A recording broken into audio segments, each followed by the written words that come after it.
Hanover Square Press and HarlequinAudio present The Last Bookshop in London, a novel of World War II, by Madeline Martin, performed by Saskia Maarleveld.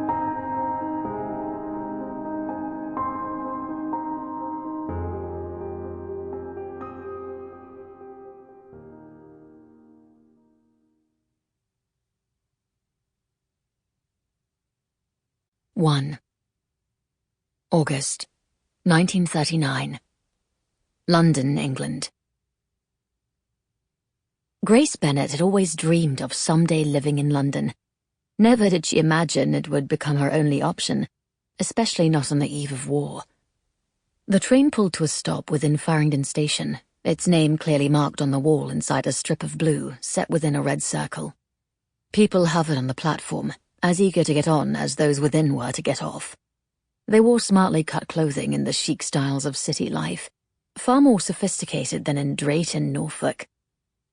Equal parts nerves and eagerness vibrated about inside Grace. "We've arrived." She looked at Viv beside her.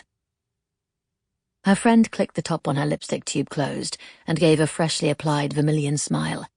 Viv glanced out the window, her gaze skimming the checkerboard of advertisements lining the curved wall. "After so many years of wishing we could be in London." Her hand caught Grace's in a quick squeeze. "Here we are." Back when they were mere girls, Viv had first mentioned the notion of moving away from dull Drayton for a far more exciting life in the city. It had been a wild concept then, to leave their slow-moving, familiar existence in the country for the bustling, fast-paced pulse of London. Never had Grace considered it might someday become a necessity. But then, there was nothing left in Drayton for Grace anymore. At least nothing she cared to return to. The ladies rose from their plush seats and took hold of their luggage. Each had only one case with them, faded things, beaten down more by age than use. Both were stuffed to the point of near bursting, and were not only impossibly heavy, but awkward to manage around the gas mask boxes slung over their shoulders. The ghastly things had to be brought with them everywhere, per the government, to ensure they'd be protected in the event of a gas attack. Lucky for them, Britain Street was only a 2-minute walk away, or so Mrs. Weatherford had said. Her mother's childhood friend had a room to let, one she'd offered a year ago when Grace's mother first passed. The terms had been generous, 2 months for free while Grace acquired a job, and even then the rent would be discounted thereafter.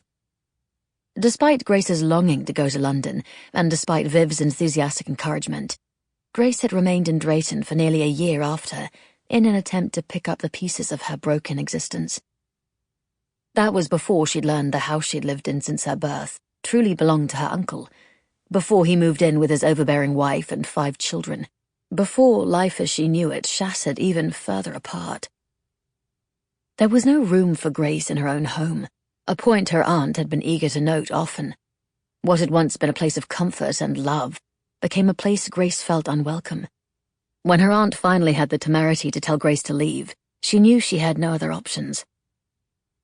Writing the letter to Mrs. Weatherford the previous month to see if the opportunity still held was one of the hardest things Grace had ever done.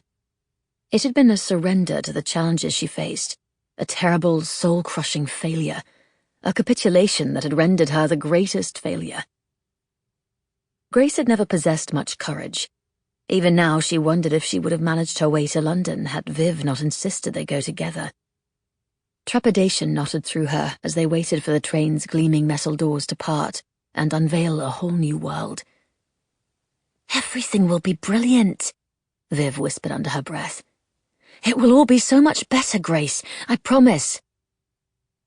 The air-powered doors of the electric train hissed open, and they stepped onto the platform amid the push and pull of people coming and going all at once.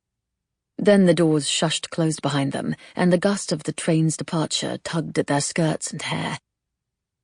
An advert for Chesterfields on the far wall displayed a handsome lifeguard smoking a cigarette, while another poster beside it called on the men of London to join the service.